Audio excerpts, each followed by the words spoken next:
তখনও অতটা ওইসব চিন্তা ভাবনা হয়নি যে আমার সাথে দিনটা খারাপ যাচ্ছে বা কি।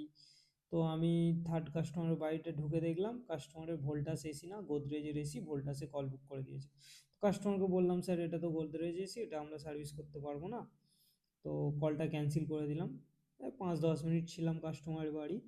কলটা ক্যান্সেল করে যখন বেরোলাম, বেরোতে না বেরোতে একটা বৌদি বলছে, দাদা ওখানে কি আপনার গাড়িটা রাখা ছিল? আমি বললাম, হ্যাঁ আমার গাড়ি রাখা ছিল।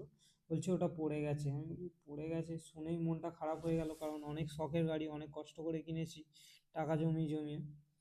গিয়ে দেখলাম গাড়ি পুরো আমার একদম পুরো শুয়ে গড়াগড়ি করছে, আর গাড়ির লুকিং গ্লাস ভেঙে গেছে, দেখে মনটা খারাপ হয়ে গেল। তো আমি গাড়িটা গিয়ে তুললাম।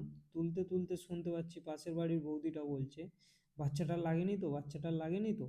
তখন আমি কিছু বুঝতে পারিনি। তারপরে বাচ্চাটা যার জন্য এই অবস্থাটা হয়েছে আমার গাড়ি, তার মা বলছে আমার ছেলেটা একদম ভালো না, সারা দিন রাস্তাঘাটে ঘুরবে, এই করবে ওই করবে।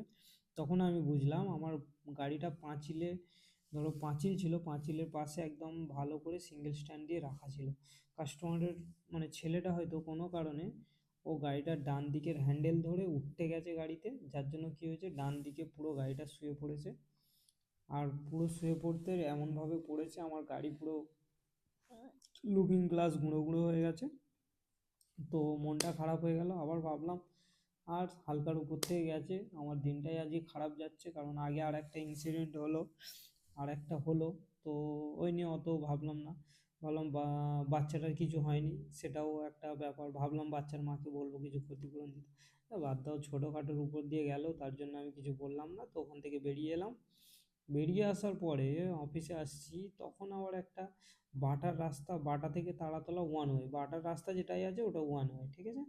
বাটা থেকে আমাদের আপ টু তারাতলা পর্যন্ত ওয়ান ওয়ে। তো আমি আমার বাম দিক থেকে আসছি, কোথা থেকে একটা বাইক ডান দিকে ফটাস করে ঘুরিয়ে দিল, আর একটুর জন্য অ্যাক্সিডেন্ট হতে হতে বাঁচলো। তো এই ছিল আজকের আমার পুরো দিনটা। তো আজকের দিনটা খুব খুব খারাপ ছিল। আর তো এতদূর তোমরা যদি ভিডিওটা দেখে থাকো, তাহলে আমি আশা করছি ভিডিওটা ভালো লেগেছে তোমাদের। ভালো লাগলে অবশ্যই তোমরা শেয়ার করো, কমেন্ট করো, আর লাইক করো। আর ভিডিও কেমন হচ্ছে সেটা তোমরা জানাও। আর এইভাবেই আমার পাশে থাকো, আমাকে সাপোর্ট করো। অনেক অনেক ভালোবাসা তোমাদের সবাইকে। সবাই সুস্থ থাকো। তো দেখা হচ্ছে আবার নেক্সট ভিডিওয়। আজকের জন্য এতটুকুই, টাটা।